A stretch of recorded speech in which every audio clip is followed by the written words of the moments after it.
The 1940s was a time of great heroes, and one of the shining stars from that era was Bobby Layne, a true legend in the NFL. His incredible skills on the field made him a player that fans adored and respected. However, behind his brilliance lay a dark struggle. Alcoholism took hold of Layne, casting a shadow over his life and career. His battle with this addiction ultimately led to his untimely death, leaving his fans heartbroken. Before we move on with the video, make sure to subscribe. In his younger days, Bobby Layne was often seen alongside his good friend Alex Karras. They were notorious for their late-night escapades, frequently hopping from one bar to another and indulging in heavy drinking. It was said about Layne that he would drink 6 days a week and play football on Sunday. In fact, Layne was known to take a swig even during games. Sadly, this pattern of heavy drinking likely played a role in the health problems he faced later in life. Layne once reflected on his lifestyle, famously saying, "If I'd known I was going to live this long, I'd have taken a lot better care of myself." This line would later resonate with baseball legend Mickey Mantle, who was also a Dallas neighbor and friend of Layne. Like Layne, Mantle faced severe health issues due to years of excessive drinking. In the final years of his life, Layne battled cancer. In November 1986, he traveled back to Michigan to present a Hall of Fame ring and plaque to his longtime friend and teammate, Doak Walker. However, after a reunion dinner with some former Detroit teammates, Layne was hospitalized in Pontiac due to intestinal bleeding. He returned to Lubbock, Texas on November 12th, but just 3 days later, he found himself in the hospital again. Tragically, Bobby Layne passed away from cardiac arrest on December 1st in Lubbock, where he was laid to rest. Among those who honored him at his funeral were Doak Walker and 3 other members of the Pro Football Hall of Fame who served as pallbearers. Layne had a unique way of expressing his views on life and death. He once said, "My only request is that I draw my last dollar and my last breath at precisely the same instant." This poignant statement captures the spirit of a man who lived life to the fullest, even amid the struggles he faced. He was an unmatched player. Layne was a highly sought-after player when he entered the National Football League. In 1948, he was drafted 3rd overall by the Pittsburgh Steelers, and he was also the 2nd overall pick in the American Football Conference draft by the Baltimore Colts. However, Layne had no interest in playing for the Steelers. At that time, the Steelers were the last team in the NFL to use the single-wing formation, a style of play that didn't suit Layne's strengths. So, he was quickly traded to the Chicago Bears. The Colts offered him a tempting contract worth $77,000, but then George Halas, the legendary owner of the Bears, persuaded him to sign with Chicago instead. Halas had attended the Sugar Bowl victory over Alabama and shared a moment with Layne after the game. He promised Layne a gradual rise to fame in the big leagues and assured him of a no-trade agreement, which made the deal even more appealing.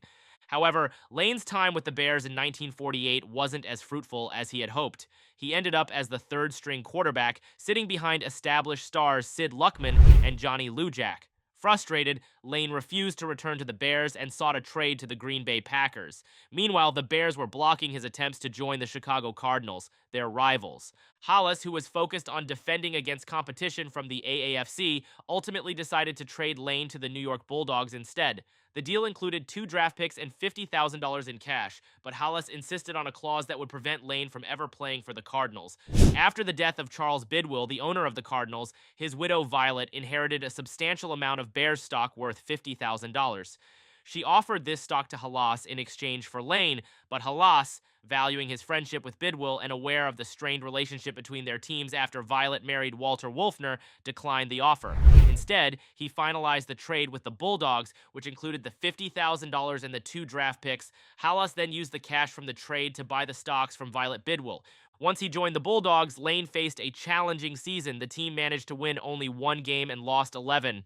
However, despite the poor record, Layne played impressively and developed his skills quickly. He once remarked that a single season with the struggling New York Bulldogs felt like 5 seasons with any other NFL team. This experience, although tough, helped shape Layne into the legendary player he would later become. His achievements were like none other. In 1950, Bobby Layne's career took a significant turn when he was traded to the Detroit Lions in exchange for wide receiver Bob Mann. The Lions made a deal with Halas to continue making the final 3 payments on Layne's contract. Halas would later joke that the Lions should have kept paying him forever, considering how well Layne performed for them. Once he arrived in Detroit, Layne was reunited with his longtime friend and former high school teammate, Doak Walker. Together, they created a powerful duo that helped elevate the Lions to new heights. Over the next 5 years, they became a formidable team and worked tirelessly to make the Lions champions. Layne's first big achievement came in 1952 when he led the Lions to their first NFL championship in 17 years. The following year, he did it again, helping the team clinch back-to-back league titles in 1953. The Lions were on a roll, but their pursuit of a third consecutive championship fell short in 1954. They faced off against the Cleveland Browns in the NFL championship game, suffering a heavy loss of 56-10. Layne famously attributed the defeat to a lack of rest, quipping, "I slept too much last night." The 1955 season was a tough one for the Lions as they finished at the bottom of their conference. Adding to the disappointment, Doak Walker, who had been a key player for the team, unexpectedly retired at the peak of his career. With Walker having been the team's kicker, Layne stepped up to take over those duties in 1956 and 1957. In 1956, he showcased his kicking skills, leading the league in field goal accuracy. That same year, the Lions finished second in their conference, narrowly missing out on a chance to compete in the championship game by just one game. The following year, 1957, would prove to be a landmark season for the Lions, marking their last NFL championship win. However, that season came with its challenges for Layne. During the 11th game of the season, he suffered a severe injury, breaking his leg in 3 places during a pileup. With Layne sidelined, his backup, Tobin Rote, took the reins for the remainder of the season. Rote not only stepped up admirably, but also led the Lions to a resounding victory in the championship game held in Detroit, where they routed the Cleveland Browns with an impressive score of 59-14. Despite his injury, Layne's leadership and determination were key components in shaping the Lions' success during this golden era. After the second game of the 1958 season, a significant change occurred in Bobby Layne's career. Buddy Parker, the head coach of the Pittsburgh Steelers and a former coach of Layne during his time with the Detroit Lions, orchestrated a trade that brought Layne to the Steelers on October 6th. Layne had a remarkable career in Detroit, where he spent 8 seasons and played a pivotal role in the team's success. During that time, the Lions clinched 3 NFL championships. Layne was a standout player, earning a spot in 4 Pro Bowls and receiving first-team All-Pro honors twice. He also showcased his talent by leading the league in various single-season statistical categories throughout his career. Once Layne joined the Steelers, he continued to make an impact, playing 5 seasons with the team. He was selected for the Pro Bowl 2 more times, but unfortunately, he never experienced the thrill of returning to the playoffs during his time in Pittsburgh. The Steelers' best finish came in 1962 when they secured second place in their conference. In 1962, Layne published his autobiography, Always on Sunday, reflecting on his life and career. In hindsight, he expressed that one of his biggest disappointments in football was not winning a championship with the Steelers, particularly for the team's owner, Art Rooney, who he greatly admired. When Layne retired just before the start of the 1963 season, he held several impressive NFL records, including passing attempts, completions, touchdowns, yards, and interceptions. He left the game as one of the last players to play without a face mask, a testament to the era in which he played.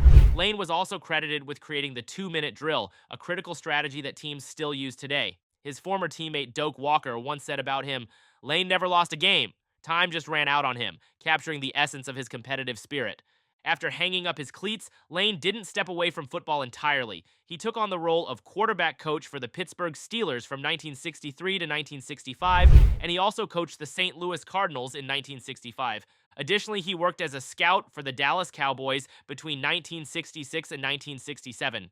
Despite his love for the game, Layne later attempted to secure the head coaching position at Texas Tech, but was unsuccessful. This marked the end of his professional involvement in football, yet his legacy as a talented quarterback and leader remained firmly etched in NFL history. That is it for this one, but if you happen to like NFL legends, make sure to check out our latest videos on our channel NFL Icons. I'm sure you will love it.